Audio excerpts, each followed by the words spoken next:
भारत का लक्ष्य जो है उसको हम कैसे प्राप्त करेंगे। और जब विकसित भारत की बात करते हैं तो स्वाभाविक है कि हम गुजरात की सोचें, क्योंकि गुजरात जो है मैं एक किस्म से कहूँगा कि देश में ये एक इकोनॉमिक पावर हाउस माना जाता है कि यहाँ अगर आप पूरा इंडस्ट्री की बात करें या एग्रीकल्चर की बात करें, पुरानी इंडस्ट्री की बात करें या नई चीज़ें जैसे सेमीकंडक्टर और बैटरी हो, तो यहाँ बहुत परिवर्तन हो रहा है। और ऐसे दौरों पे जब खासकर युवा पीढ़ी से मिलते हैं और जो उद्योग दुनिया के जो प्रतिनिधि, उनके जो लीडर जो है नेतृत्व, उनसे जब मिलते हैं तो जानकारी भी मिलती है, हम उनको प्रोत्साहित भी करते हैं, मोदी जी का जो विजन जो है उनके सामने रखते हैं। और हम जो है आज हमारी कोशिश है कि भारत एक किस्म से टीम इंडिया आगे बढ़े और आज एक देश के लिए भी एक बहुत महत्वपूर्ण क्षण है कि अगले 5 साल में हम देश को कितना आगे ले जाएंगे। उसके बाद जो पिछले 10 साल का जो फाउंडेशन, उसके आधार पे विकसित भारत किस गति से हम आगे बढ़ा सकते हैं, ये भी एक विषय है जो हमारी बातचीत हो रही है। तो इसी कनेक्शन में मैं यहाँ आया हूँ आज। इसके बाद यहाँ के चैम्बर ऑफ कॉमर्स के साथ तो वहाँ मुलाकात है और मैं अपने विचार भी रखूँगा, उनसे भी मैं चाहूँगा, क्योंकि ऐसे जब आना जाना होता है कि तो बहुत सारी फीडबैक भी मिलती है और हम आजकल गवर्नमेंट में हमारे लिए ये फीडबैक लेना और उसके आधार पे नीतियों को कैसे आगे ले जाना, ये भी एक हमारे यहाँ एक प्रक्रिया है। तो यही कारण है। तो आप सब लोगों से मिलकर मुझे बहुत खुशी हुई। आपके मन में कुछ विषय हैं तो जरूर पूछिएगा। जितना मैं जवाब दे सकता हूँ उतना मैं कोशिश करूँगा।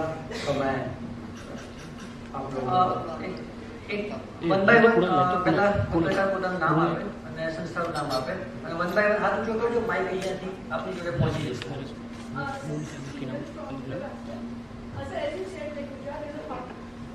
As you said, Gujarat is a powerhouse and it's a multi-time powerhouse.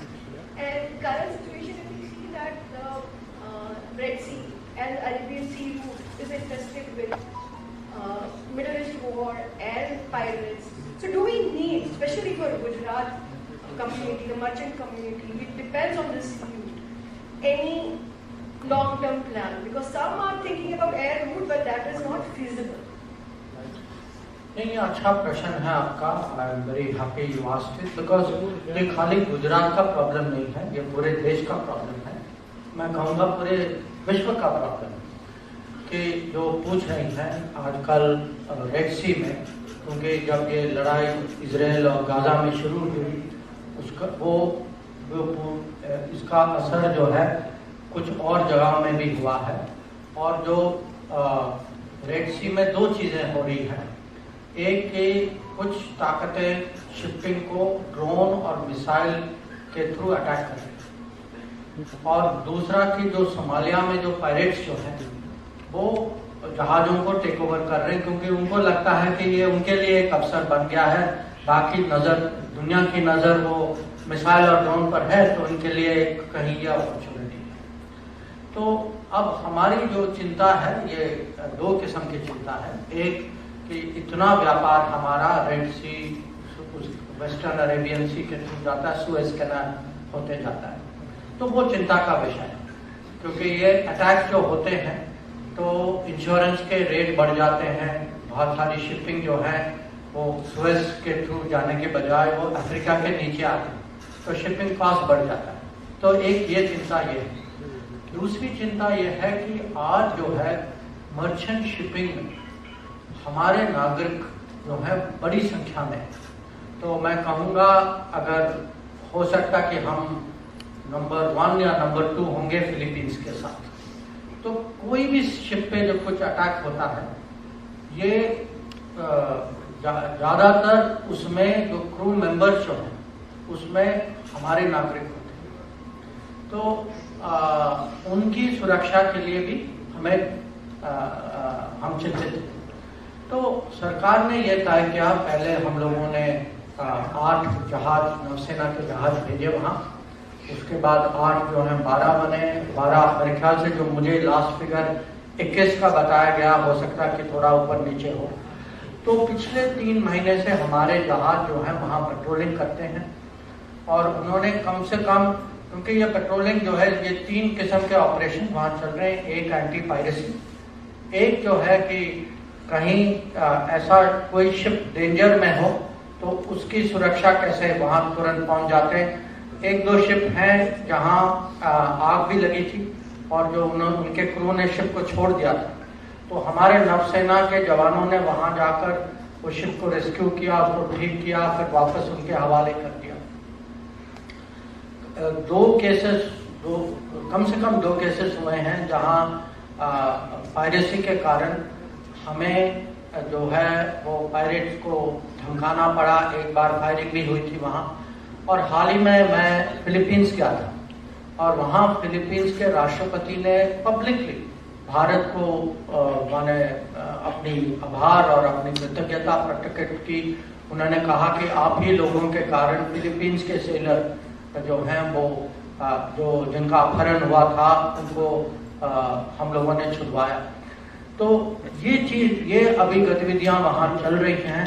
हम लोग जो आपका क्वेश्चन है what can we do, we have, ये हमारी जिम्मेदारी है। We have to do it for ourselves, but we also have to do it for the world.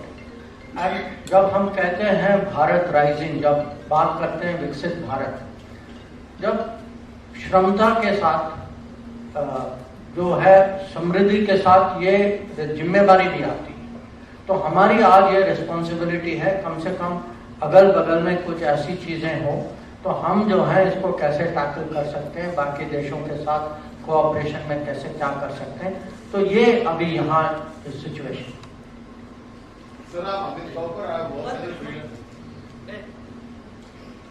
Sir, I'm Megha Naik from BB News. India has reacted to Beijing giving names to Indian territories of Arunachal Pradesh. Obviously, your ministry today has put out a statement saying that it's a senseless attempt. What do you have to say in terms of these attempts being done again and again? Any reaction that you would like to give? You see, one, I think we rightly called it senseless. By doing it repeatedly, it is still senseless. So I want to be very clear. Arunachal Pradesh was, Arunachal Pradesh is, Arunachal Pradesh will always be Indian. And I hope I am saying it so clearly that not only in the country but beyond the country also people get that message very, very clear. Sir, this is Chintan Acharya from Divya Bhaskar Print. When there was a G20 summit over here in India, we saw all the leaders from different participating nations rubbing their shoulder to shoulder. But recently, when the US, Germany and the UN envoys and officials made some political remarks over Indian politics, has the government of India brooded over the issue that why such has the government of India brooded over the issue that why such type of statements are issued or delivered? Or what are the political implications? And so far the US is concerned, their polls are also falling in the year end. So is the government of India going to settle down the score and will give the appropriate counter to that? Can I give you a frank answer? Please. Why I said frank answer is, first reason for this is the press. So press goes and asks people, so what do you have to say? So in the case of UN, for example, somebody asked, so the person from UN gave some reply. But in other cases, I would say very frankly, these are old habits, these are bad habits. There is a certain, the word I use is maryada among countries. That in countries, we are sovereign countries, we should not be interfering in each other's internal affairs, we should not be passing comments about each other's politics. Because once, if this becomes the rule, where do you stop? So, we have been, in the cases where it has happened, we have told the diplomats of that country very clearly that we take very strong objection to it. We hope that, that we think this is not a good practice. And we would sincerely urge all countries in the world, saying that you please, by all means, you can have your views about the world, but no country has the right to comment on another country's politics, especially in situations like this. No, sir, but my question is, may the media person would have asked that question to the envoy, and that would be his or her spontaneous reaction to that question. But what exactly the government of India looked at this particular incident? Means, is there any political sort of things that is going on behind the curtains, or whatever? I think I gave you an answer, no? I gave you an answer, and my answer was that there are certain etiquette, there are certain conventions, there are certain practices to be followed in international relations. We hope all countries follow it. We think it is good for them to follow it. And if they comment on our politics, frankly, they will get a very strong reply from us. And that is what has happened. Hello, sir. Sohini here from Indian Express. Sorry, okay. So, concerning the Kacha controversy that has come up, so now we also have learned that the deal also included March Bank being having control by India. But that is something that your government is not mentioning. It's only being portrayed that Kacha was ceded, even at a point where it was not considered as part of the Indian territory. It was just a claim that both the countries were making. So why is it so? And a second question I have is the ICCR has been encouraging foreign students to come over to India for their studies, and we recently had an incident at Gujarat University. So how do you see that working out, and if there are any back channel reconciliation or any sort of assurance that is being given by the Indian government? Did you see my press conference yesterday? Huh? You did? Okay. So what did I say at the press conference? I said at the press conference, the reason why Kachatibu has come up as an issue is because in the last 5 years, it has come up in the parliament. Parliament questions have been asked. It has come up in debates.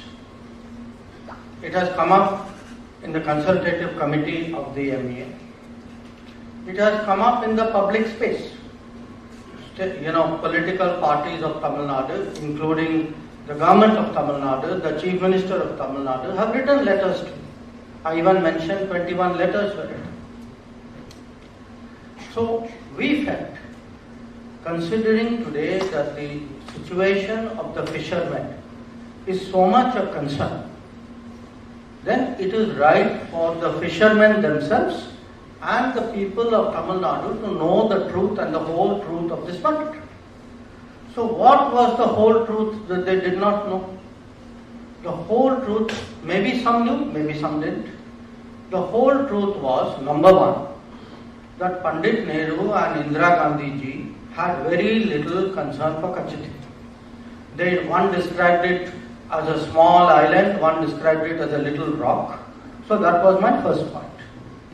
My second point was, at that time, when this discussion was going on, I am talking of 1950s and maybe 1960s, 50, 60 you can say. There was legal advice given saying at least if you are negotiating, please obtain fishing rights. But fishing rights were not obtained. In fact, those fishing rights were finally ceded in a agreement in 1976. So that was the second point. The third point is that this the party in Tamil Nadu, DMK, which is made, which has raised the fishermen issue so many times. DMK was actually complicit in this whole matter. That 1 year before the Kachatibu agreement was made, actually the then Foreign Secretary had discussed it with the then Chief Minister of Tamil Nadu. and gone back to him again, had shared the complete details of what we were discussing. And the Chief Minister basically said, okay, I'm okay with this agreement, but in public I don't want to appear supporting you. These were the truth, these were the facts which the public of Tamil Nadu, the public of India need to know. So whether, this was part of an agreement which had other issues or not, it is immaterial. Vajj Bank may have been there. Does that mean that Chief Minister of Tamil Nadu was not consulted?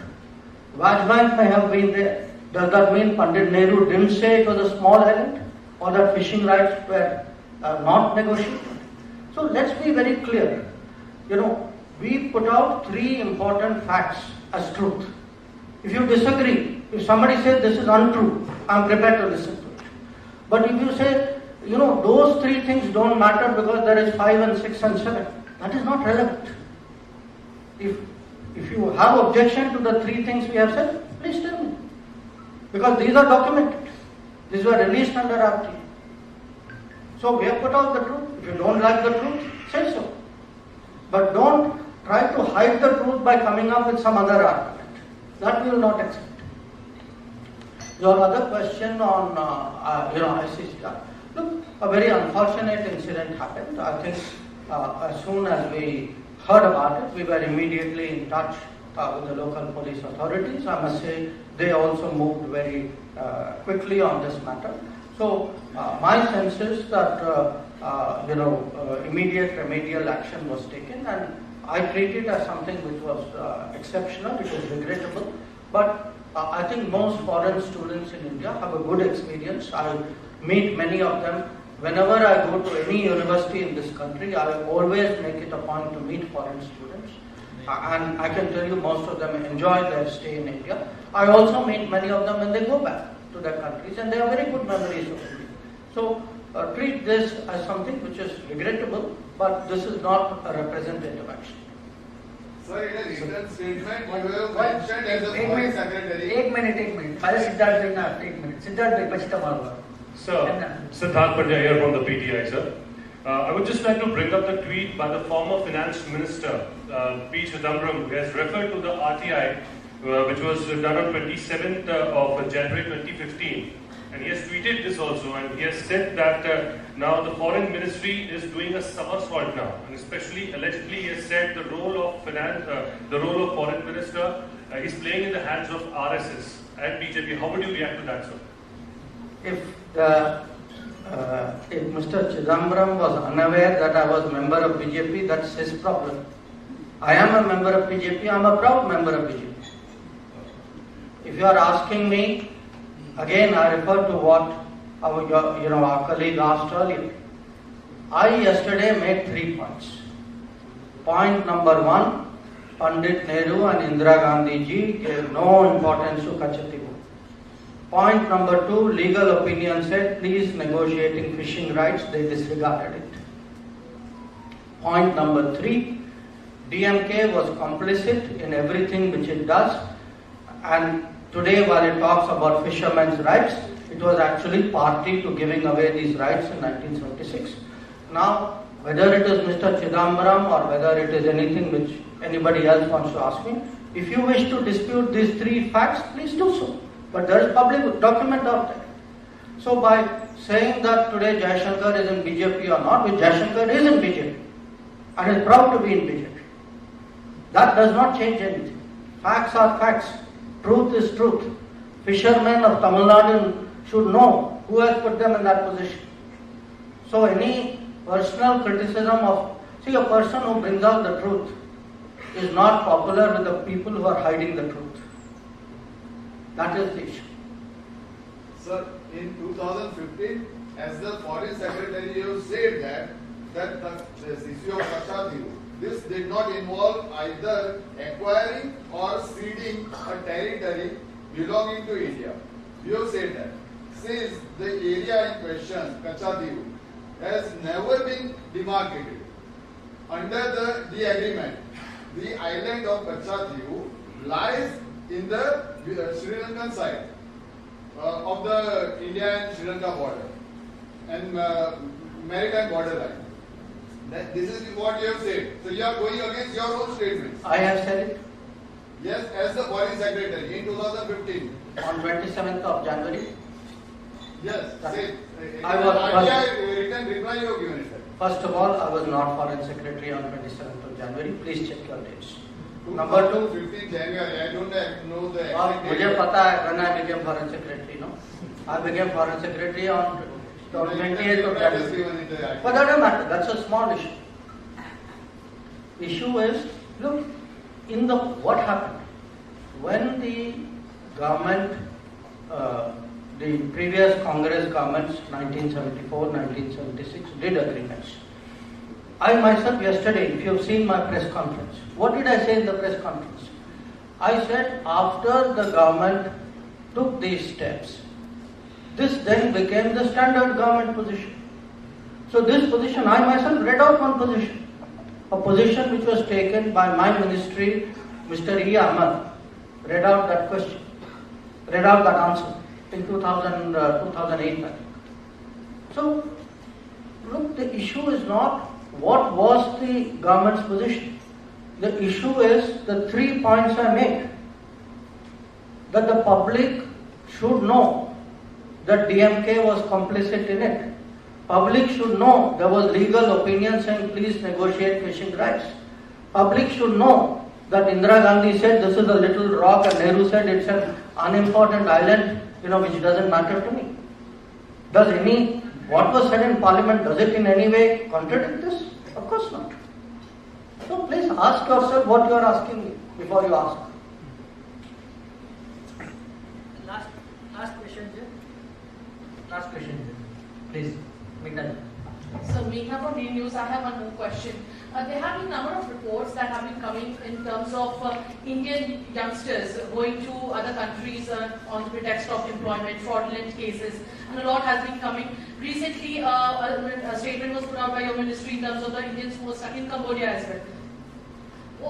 Is the ministry taking any action to it, any crackdown on these agencies who are taking these youngsters on the pretext of employment and then probably they are stuck there? Some of them have also been saying that they have been kept hostage or in such situations. Yes.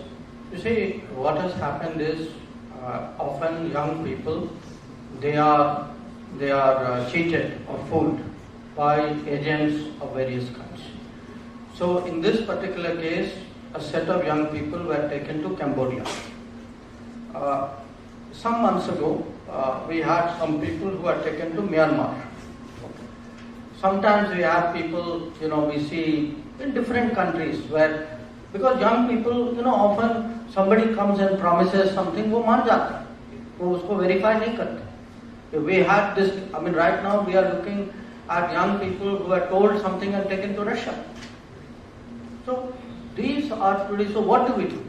हम लोग जो है we issue advisories, हम लोगों को चेतावनी देते हैं. Whenever we find a case, like Cambodia case or Myanmar, obviously first thing जहाँ वो ये लोग फंस जाते हैं, our first effort is somehow उनको छुड़वा दें, घर भेज दें. This is objective number one, which we do. In very large numbers, Myanmar, Cambodia. We have, and wherever it happens, this is our obligation as a government. And every MSc knows, immediately they get on with the job.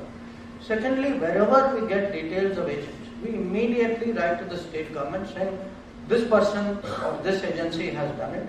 अगर उनका कोई, because there are some people जिनका license होता है, अगर license होता है, we would recommend saying you suspend or cancel that license. If there is a criminal case to be lodged, we recommend to state government saying please lodge a criminal case against it. We follow up with them saying please prosecute it, because this is something which is very dangerous. It is something very harmful. We take it very, very, seriously and strongly, and I can assure you whenever, these are cases that we know, but if this sort of thing ever happens, there is no tolerance for it again. Vivek bhai.